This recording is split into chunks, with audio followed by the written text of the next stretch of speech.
actually set up for an ADA pod. You'll see that there's, so if somebody was in a wheelchair, somebody was, you know, disability or anything, we can push that in. Yeah. They can go under the sink, there's railings. So this is kind of set up for more than one thing. So if you come in, you want to stay, you're going to stay some time with us, you're going to end up with your gown. Okay, and so your is towel. this one person would stay in here? Two actually could stay in here. They could, but you don't use the top bunks anymore. Third bunk we don't. Ah. Some of them upstairs are third bunks and some other pods. Okay, let's check it out. I'm going to tell you the truth. Oh. It feels pretty good, actually. I don't know what anybody's complaining about. We'll check on you at about 6 a.m. see how you're back. Now, someone has written, today is the first day of the rest of your life. I guess it could be. Guess it could be. Rest of your life in jail? The rest of your life in jail. Okay, it's not that bad. Not bad at all. Oh, okay. That counts as a sit-up. So, some things you can buy in canteen. Shampoo, some things we give them. Toothbrush, comb, soap. Rule book, of course. Inmate rules. They can get reading material in our library. I doubt pretty seriously they're spending a lot of time reading the inmate Do you notice how rules. crisp and clean that is and how I know, bad it this beat one up. is? Yeah, this has not been perused. Yeah, probably not. Crispy and clean, you're right. I just got to get back to this burning him with a cigarette. And then there was the stab wound. That he did. I didn't do that. Okay.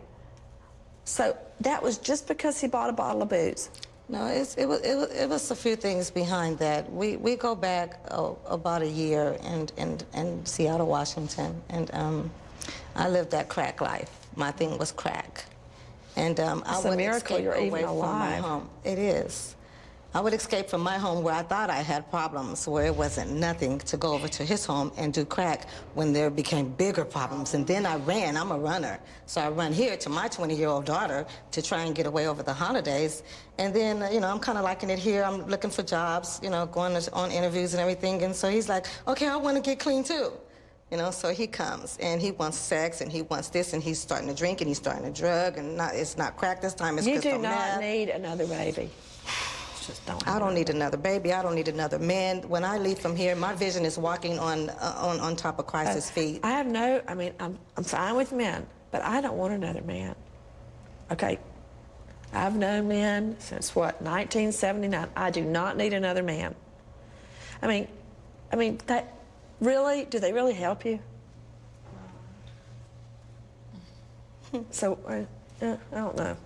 I can see I'm not persuading everybody here. My husband's a good guy. I mean, are they lined up at the door to come see you on visitation? Are they writing you behind I bars? don't even know anybody here. I don't even know where I will be at when I do get released. I don't know the area or anything. There's a few guys out there that are good. My husband's one of the few. He's a really good guy. Okay, what is he doing while you're in here? He's actually at 4th Avenue in Madison under the same charges. It's just we're here under the Oh, yeah, I the remember that. felony murder law. Okay, when I look at you, you're absolutely not what I envision of somebody being charged with murder. And I've seen plenty of murderers, been plenty of murder scenes, plenty of autopsies. I can't even. I have a Labrador retriever. I can't even spank her. Like I miss my dogs. Like I'm like not a Now, violent see, person that's at very all. tempting to put her on the stand if she's going to say something like that, which I is love my entirely believable. But then it'll all go bad on cross, right? It'll all go. We'll cross that bridge Yeah, when we get as there. I always Yes, say, we we'll will. burn that bridge when we get there. Okay, so what are you going to do when you get out? Me? Yeah. I have no idea. What do you want to do? Oh, I'm a sign language major. I'm fully fluent. I A only have sign language major? Yes. Good. How do you say H? My daughter's been asking me. Is that H? H-I? IJKLMNO. Okay, let me just... H-I. Hi. I love... LOVE. V-E. You. You. Okay. I thought I had it down. Okay. But I wasn't completely sure. Or you could just say hi. I love you. Now, what do you do with that? Oh, I'm planning on being an interpreter, and because the demand is so high for interpreters. It doesn't matter what you look like. It doesn't matter your background. It doesn't matter where you've been or who you were before. It matters what your skills are. The biggest school in the country for the blind, I think it's the biggest one in the country, is my hometown in Macon, the huge academy for the blind. And then other handicaps are there too, and it's teaching deaf children and blind children. There's a college called Gallaudet. I'm not sure which state I've it's heard in, of but that. it's on the East Coast, and that's the main. Is that in Tennessee? No, I think it's higher up. Higher up? Yeah, it's on the East Coast somewhere. I've heard of that. And that's where most deaf people aspire to go. But I mean, if you... Where did you learn that? I actually learned it in art school. I went to an art high school and graduated in 2003 as sign language is my major. It was my major for 3 years, and went on to college, did a semester, aced 4 sign language classes, and did 1 class of English, and guess what grade I got? A C. So I got 4 A's and a C in English. So I'm extremely proficient. If you see me on You're the street. so articulate. Why did you get a C in English? I'm not a very good speller, and that's not my passion. Hence the sign language. Yeah. So it's really interesting. I could walk down the street and meet a deaf person and start talking to them, and more often than not, they think I'm deaf because I'm that proficient at it. So that's just my passion. That's what I'm good at. That's what I love. So hopefully one day when I get out, I plan on going back to college, and by the time I get out, I will have earned all my major credits, so I should be able to just jump right in and get my sign language Okay, what can done. you get behind bars? Just the GED, or can you get more? You can go to college and get college courses. I want to get my core classes out of the way: English, social studies, mathematics, all that stuff. That way when I get out, all I have I left is sign admire language. you, because I'd just be wanting to get out. I mean, that's my goal, is to be an interpreter. It's been my goal since I was 16 years old.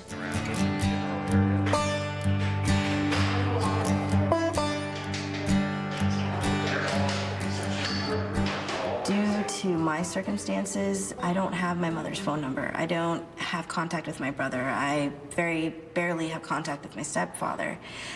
So not having my freedom and being able to call anyone I want to, when I want to, is one of the hardest parts.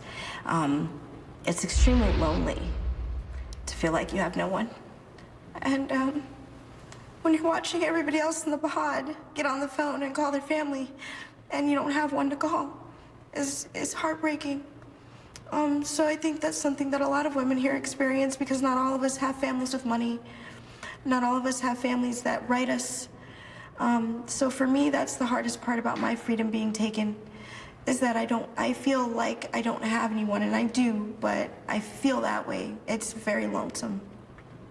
Now, on 4 years, how much will you really do? I'll do just under 3. And you get time for the credit for the time you've been here, Yes, waiting? correct. And how long has that been? I've been here a little over a month, like a month and a week, maybe a little bit more. Your process actually went pretty fast. Yeah, that's fast. That's I did very it in 5 uncommon. months. I'm surprised to hear that. And I barely got mine. But I consulted with people in the legal field, and from my own best judgment, I decided that going ahead and taking the 4 years was the best in my situation. I mean, some people have situations where they really didn't do it, or they don't have as much evidence, and they can fight it and probably win. But if I had fought it, I would have faced 7 to 10 on the robbery, And consecutive on everything else. yeah. So I just went ahead and took the 4 because I know I'll be out in 3. I know for me personally, you know, where there's a will, there's a way. Always. And if you could find a way to get your dope, if you could find a way to get the money to get your dope, you know what I mean? You could find a way to get a job. You know what I mean? If you could put a 10th, they always say that in recovery programs and AA and, you know, stuff like that. If you could just put a 10th of the effort that you put into getting your drugs every day, into getting a job and getting your life together, imagine how far you would go and how great you would be. And they say it's the thinking. So they're offering you counseling and they're offering you all this stuff to get out of that pattern of thinking, but you just don't want to do it. So whose And fault not is it? realizing though, at some of those places, rehabs and places like that, those are, you know, those are one of the top places for addicts to continue to get their habits that they're doing, you know. Jail systems, prison systems, you know, those are the easiest places to get them, you know, believe it or not. And it really is, you know. But it is, like she said, it's strictly motivation. That's all it is, whether you want to do it or not. I was talking to my roommate a little bit as to what was going through my mind. And I was just wondering, you know, different things like, you know, if I wouldn't have done this, if I wouldn't have hung out with this person, things would have been different for myself, you know. I often wonder if I wouldn't have signed my plea, if, you know, I could possibly get a lower sentence. You know, all these thoughts go through my mind. And then I often wonder about my family, you know, are they going to be okay? You know, I take care of my nieces a lot. So, you know, I just hope and pray that they'll be all right without me, you know. But those are the things that go through my mind at nighttime, so, yeah. It was a very long day of heroin addiction for me. I started out that day with no money and needed money. I happened to be somewhere at the right time or the wrong time, however you want to look at that. And I may or may not have taken some items out of a car. Okay, so somebody leaves their pocketbook and their coach wallet in a car. As they're ordering food. And long story short, somehow that pocketbook made it into my possession.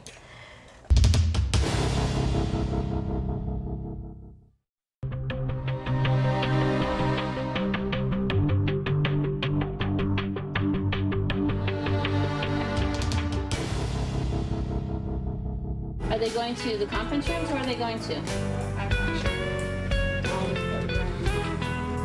One or two?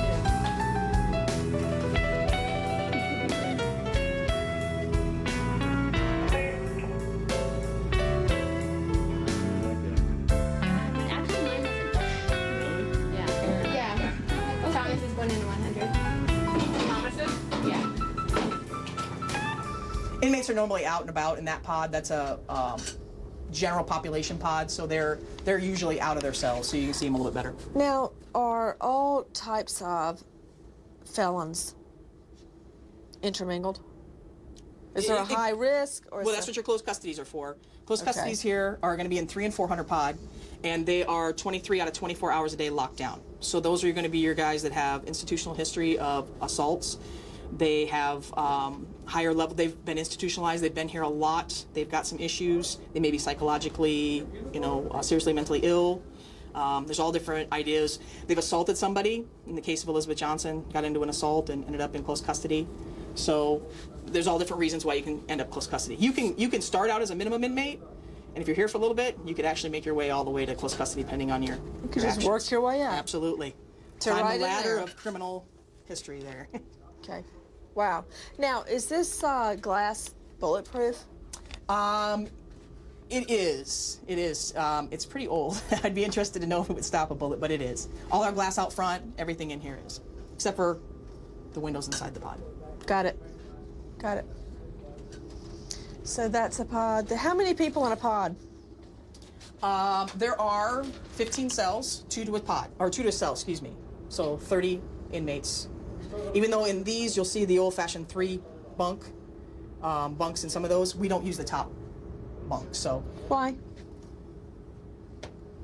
safety and security. We have ladders and stuff, but we found that we don't want any injuries, any problems. So, and population-wise, we haven't needed it. In the past, we've had higher populations, so now that we don't need it so much, we don't need to use it. Nice touch. Can arrange for you to have a set if you might have to wear them out. You don't think I already have a set? I don't. I'm not going to ask. Okay, let's talk about your baby. Is it a girl? I don't know yet. How far along Only are you? like 2.5 months. Yeah. I'm due October 6th. Okay, who's the daddy? I'd rather not say. I assume he's on the outside. Yeah. Okay, that's good. Does he know he's a daddy? No, not yet. I didn't even know I was pregnant until I came in upon arrest. So it happened in January yet. Now, you have some other children, right? I have 2 children, Priscilla and Emilio, 3 and 11 months. Next month, actually, he'll be a year in foster care. I lost him upon my arrest for aggravated assault. So they're in foster care? Yeah. Are they in the same home together? They promised me that they're together, but who knows? Because they also promised me upon a post-adoption agreement. They sent me a paper here in jail saying that there was going to be a post-adoption meeting. And are you going to adopt them out? That's what I was planning to do, but they never responded back. And before I got arrested for the trespassing this last time, this past February, I called and I said, wanted to know, when we're gonna start the pictures, if you need an address, if you need anything, let me know. Me and my mother are talking again, and she was very rude, and she just said, no, I don't need anything from you. We don't need nothing. We're not doing pictures. We're not doing nothing. There's no post-adoption agreement. And I called my lawyer, and he said, that case is over with. That's all we can tell you. So, because, county didn't transport me to a meeting. So were they adopted out? I have no idea. I'm totally They can't be clueless. adopted out without Once your you consent. lose your rights here, as a mother in Arizona, Lost your rights. yeah, They can be they don't have to tell you anything. So they can be adopted out, but usually they just sit until they're like 15 or 16 in foster care, is what a lot of my friends tell me that their children went through.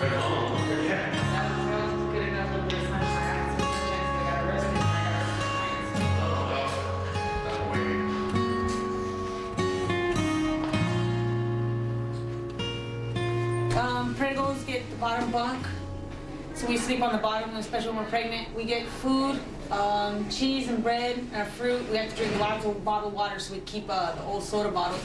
We get our prenatals, we get Jesus and stuff like that. We can have some books. Keep our paperwork under here, and praying our dreams will get let out. We're not allowed to have anything on the wall, but we try to keep little reminders of how much time we have in here. I have a bunkie that's up in court today, so. But pregos always, that's what they call them when they're pregnant. They always get bottom bunk. So that's it. This is our table, that's it.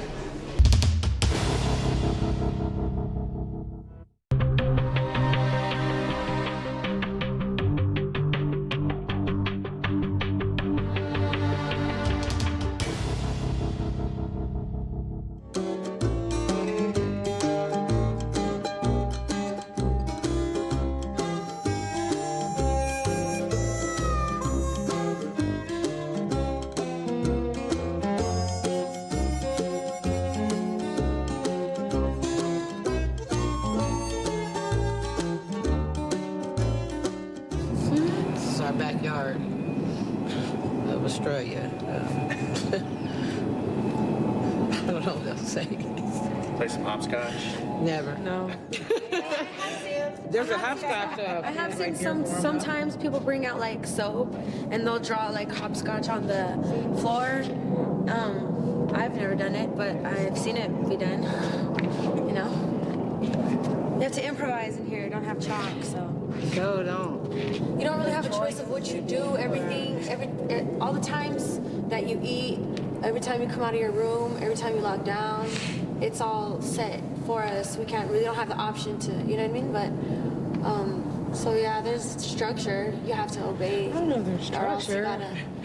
I mean, I wouldn't say maybe structure, but those are the, like you have to. It's like Groundhog Day. You keep doing the same thing over and over until you get it right. Correct. That's exactly what it is. Like Groundhog Day, that movie. Yeah.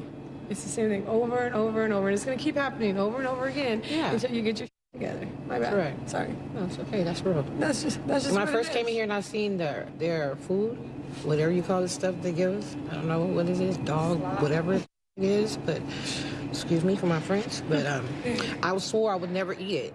But as the days got longer and my stomach got growling, it started to be like, when is child coming? You know what I mean? It becomes like a survival skill. You just have to do what you have to do to survive in this place. You know, you eat things you would never eat, probably out there. You know, I don't know what it is that they give us. It's soy meat. It's soy meat with like beans and potatoes like mixed all together, and it doesn't have no salt or anything like that. You mean runny potatoes? Yeah, runny potatoes. What it's supposed to be is there's like a good Salvation Army down over here, down the road, and they give us the leftovers at night. So that's why it started getting called slop, and they go and throw it all together in the tray. So sometimes we'll get vegetables in it, sometimes we'll get beans, sometimes we'll get mashed potatoes, some kind of meat. But it's just like the slop, yeah. Yeah. Like child's ready, home. Not hot. Good day. On a good day, you might get a guard that feels bad for us and feed it to us while it's hot, so it'll have a real movement to it. But for the most part, when you get it, you can pick it up and stay on the spoon. You turn it upside down. So that's just true. It's just true.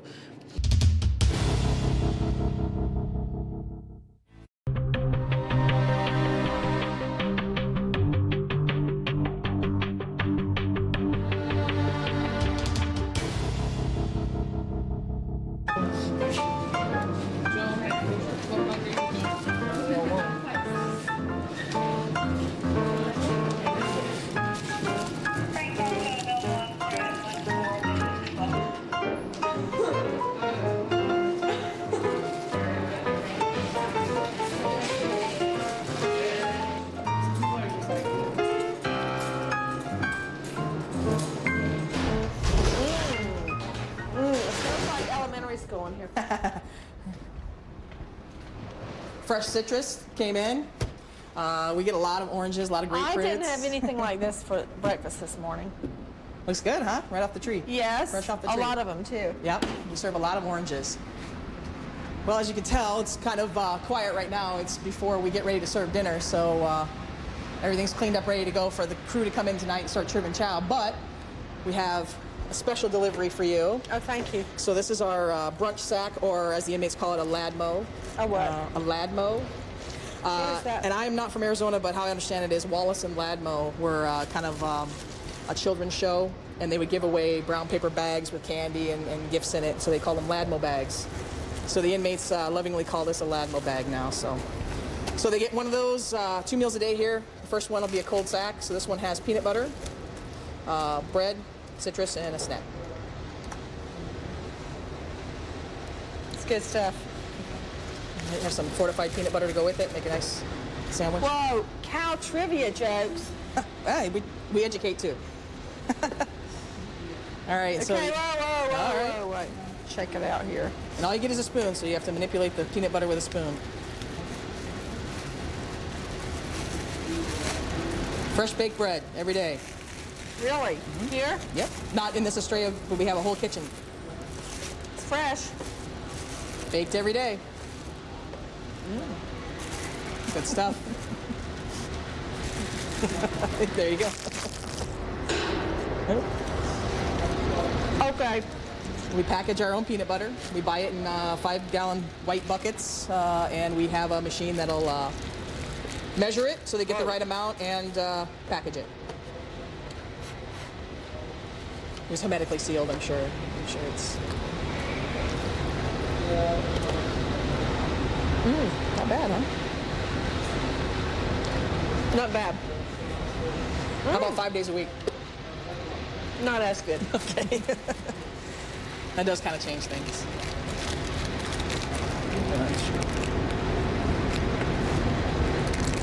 Best part of the day, snack. It's the ultimate test. That's it. Are you ready? Peeling the grapefruit, I think, would be the ultimate citrus test for Arizona. You know? Are you ready? I'm ready. Okay. Freshness test. Is it snappy? Ginger snappy? This is good stuff. No complaints, right? Are you sure this is for real? It's for real. That's what we I serve. better taste this peanut butter one more time just to make sure. It was good. Absolutely. Quality control. Oh yeah. Okay. Our party is not doing a bad job, people. Nutritious and delicious.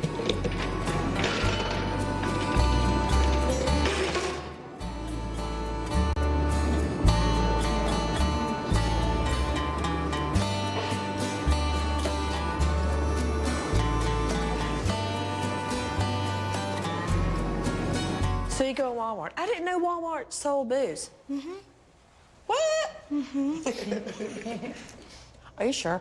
Yeah, we were going to pick up some money, actually. He Well, had some couldn't money you just transferred. say, don't get that? Did you have to burn them with a cigarette? I threw the I'm not cigarette saying at you him. didn't ask for it. Yeah, he asked for it, but it still wasn't my place to do anything like that. How There's much other longer do ways you that I have? could. I have 2 months left. That's not long. Not long at all. That is not long. I remember when I was in a bad spot, I would count. I said, okay, I can do anything for however, 9 months. So when I got pregnant, I was in such a mess. I said, I can do anything for 9 months. I know I can do it. Man, I threw up every single day. I would sleep like 2 hours a night. No family, no visits, no money. Being as old as I am, in trouble, and, excuse me, most of the guards, some of the guards treating me like, I'm just an animal, or, having a power trip with me, having no respect for my age, and I'm older than most of them. Just that. But it's really awesome, humbling. But now, who is here for the killing?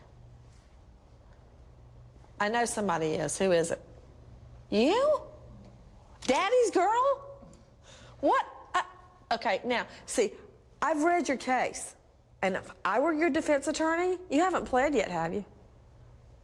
Is your lawyer? You're her lawyer? that is a very unusual case. And I know technically, if all the facts in the police report are true, don't speak, that, okay, she's charged with a felony murder, right? That's a charge. So there was going to be some kind of a crime, a robbery or something, and she was with 2 other people at least. And, was this about the marijuana? Okay, medical marijuana. First of all, who's sick? Who needs medical marijuana? I have a marijuana card. What? I am prescribed marijuana. For what? For my chronic body pains and different things. What My different anxiety. things? PMCD, my arthritis, my scoliosis. What's PMCD? It's when you're about to start your period, you're extra cranky and you're vulnerable. Well, I have felt like that since I was 14. So anyway, so you go in to rob the guy of medical marijuana, and he kills one of your co-defendants, and you're charged with the murder. The medical marijuana salesperson kills your co-defendant, and you're the getaway person, right? Weren't you in the car? No. That wasn't, no. So, okay, don't say anything. But I would be very tempted to take this to a jury trial.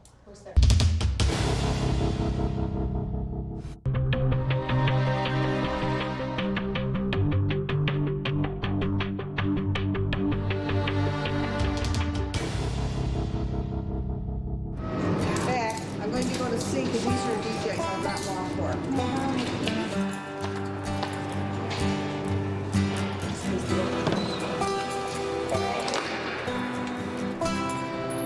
My kids are so hot. Can we talk to John, Sean, and Tasia? I just want Danielle to know I love her. She better send me a post for her. Come on now. Been moved to Scottsdale. I mean, I went to the best high school, Chaparral High School in Arizona. Like, I've had opportunities, but I chose to go other way. Like, am I finally going to get the tools that have been given to me and actually use them? And what are those tools that you have? I know how to stay sober, and I know how to be a good mother, and I know how to be a good person in society. Is going to click to me to actually use them. You know what changed my life? My fiance getting murdered right before our wedding. It changed my life. And I was just a girl. I was just about to turn 20. And when that happened, all bets were off. It changed my whole life. That's why I went to law school. That's why I became a prosecutor. That's why I was so mean to every defendant that came in. I would just treat them like crap, you know? And I mean, I've had a lot of, during this time I've been locked up, I've never had somebody close to me die. I don't know why you said that, it just hit my mind. I was with a woman for like 5 years, off and on, through the streets, through the prison system, and she was just murdered really gruesome out here. It was all over the news, August 13th, and that hit me really hard. And ever since then, little stuff has been clicking in my head. God, I hope so. Like, we started this together, so.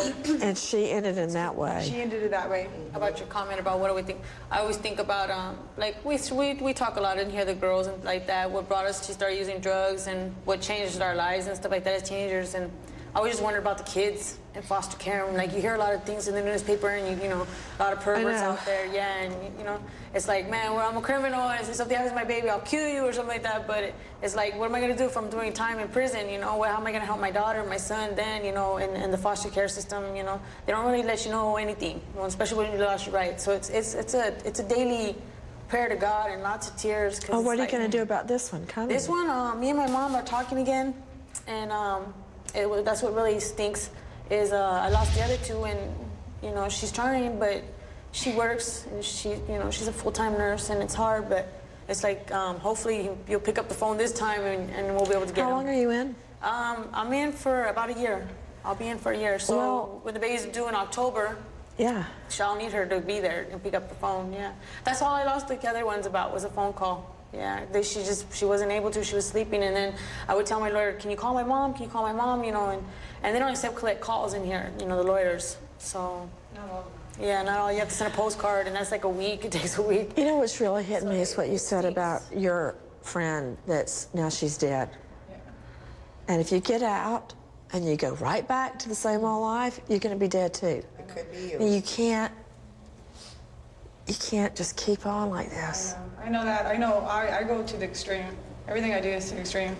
We have a lot of, how can we say it? I don't know if they have it really on the East Coast or anywhere else, but in this setting in Arizona, we have a lot of gang politics involved the prisons, but nobody looks at the children and how they come about. There's a lot of kids like in CPS that are trying to be helped with because there were so many politics that had to do with different races on the street, and also there were people going into prison, but you can see a lot during that stuff. I know I'm a factor of that. And they try to save me in so many different ways where they didn't understand it's a whole different ball game on that part. Nobody can really understand that until you've seen what you've seen. And when I get out, I want to open something that helps specialize with nothing but children, that has to do with the politics game, not street gangs. I'm talking about prison gangs, and get those children, the teenagers that are not to follow that. Follow that, because there's not a lot of people that specialize on that. That's good. And I think me going through this and walking through this is something that is being put in my way, so I can actually help other people, because I grew up in that way, and I've had counseling, I've had PTSD counseling, I've had gang counseling, I've been on the gang court, I've been on that, but they don't understand it's not street gangs. And there's a different rules and laws that people follow, and you can't really break that. And I want to help children that are teenagers from like 11 to like 17 that are about to go out into the world, to show them that there is a different way, because they don't know nothing about that. And I know I want to get out and help that and do something with that.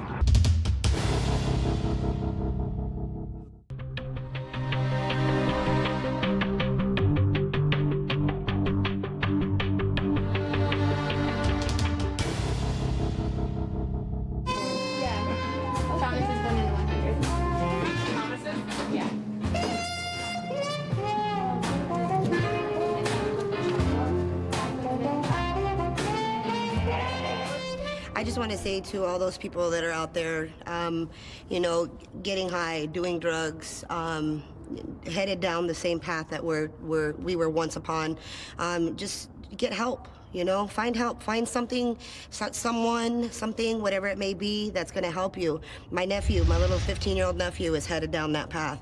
He's already wrapped up into the law system. He's already been here, you know, and he needs to stop, you know, and he started to do very good now, you know. He started to open his eyes and realize that, you know, if he doesn't stop, he's going to be in the same path that I'm on, that my brother's on, you know, and so to everybody out there that's doing that, just get help. There's help out there for you somewhere. But the majority of everybody that comes through this facility is drugs, something having a hold of your mind. I remember when I was prosecuting, and I would get, you know, people commit a petty crime because they're on dope. Yeah. And I would put them into rehab over and over. And finally, at some point, there's no more money. And the only thing left is jail. Right. But I gotta tell you, ladies, any one of you that manages to stay off dope or booze, you're doing it all on your own. That is not easy to do. That's hard. I mean, see, that's what I respect, is people able to beat that. Because, I mean, when you're on the outside, all these people with a lot of money, they can go to, I mean, look at Lindsay Lohan. She goes to one expensive rehab, I mean, really good ones. And then she's right back on it the minute she gets out. And I mean, all these people I've met in the TV and show business industry, I'd say 50% of them have some kind of an addiction. And they have all these fancy rehabs to go to and all this money at their disposal. They still can't do it, but you're doing it, I guess, because you're here. That's not always. This place is an eye-opener. So this is not the always start, true. though. This is a good start, though. Sometimes all you need is a good foundation. Exactly. All you need is a couple of months.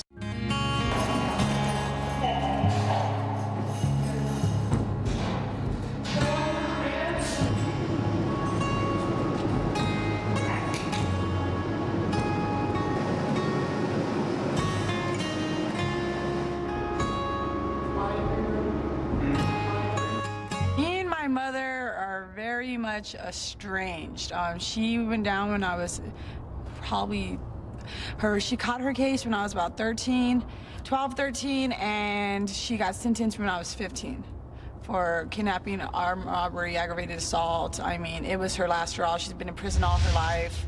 I mean, drug addict. I mean, when she was a mother, when she was sober, she was a good mother. But she also had her vice, and it brung her down more than anything. So she went to prison, and me and my 2 brothers, I have 2 older brothers, went to the streets.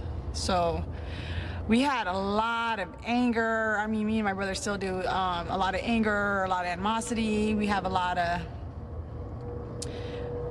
I mean, after 18 years old, it was our fault of what we did and the decisions we chose to make. You mean, but a lot of that animosity was still there. That old lady. That's on the bus. She didn't even got no money. She's on the bus. You don't know that. You got a bus card. 375. I've been coming in and out of jail for a long time, since I was like 16. So I'm used to doing time, so I know what it's like. When I come back here to Estrella, it's like I already know what to expect, and so it's pretty, I get accustomed to it quickly, but I don't know about the other women. But I would recommend for the inmates here to like take those, I would recommend for them to use those groups, because I mean, they could help.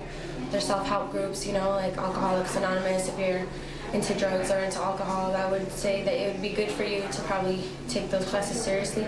I'm not in them right now because there's a waiting list, but I would sign up for them, yeah. I just got finished doing 2.5 from Perryville, and the state of Texas was supposed to come pick me up, but they didn't. So I'm here on a courtesy hold, waiting for them to come extradite me. But I'm here for an aggravated assault with a deadly weapon and harassment on a public servant. When I got arrested, they were just misdemeanors, but because I have so many priors that are felonies, they enhanced my charges, so they made them felonies. So now that's what I have to go do that time for in Texas.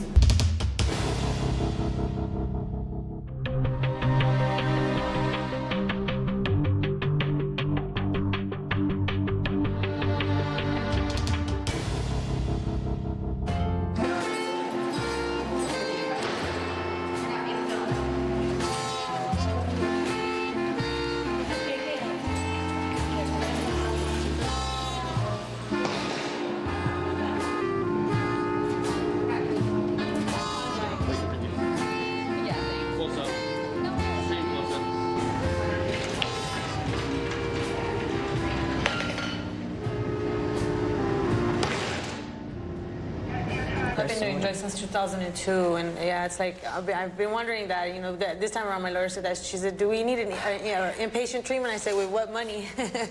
With what money? I said, where do I go? You know, access here. They say they're paying for it. There's no money. The government does not have any money. They won't. I don't know if you watch the news, but the people in Washington have spent everything. It's gone. Yeah. They're not giving money to anybody to get rehab. It's horrible. Yeah, wow. It's not as much as being back on the drugs that I'm scared of, the alcohol or the drugs. It's about the dysfunction of my growing up, my family, what I've seen and what I heard, and how different ones was treated, and above me, and then you know how I treat my kids, and it goes on. And it's time for me to break that cycle.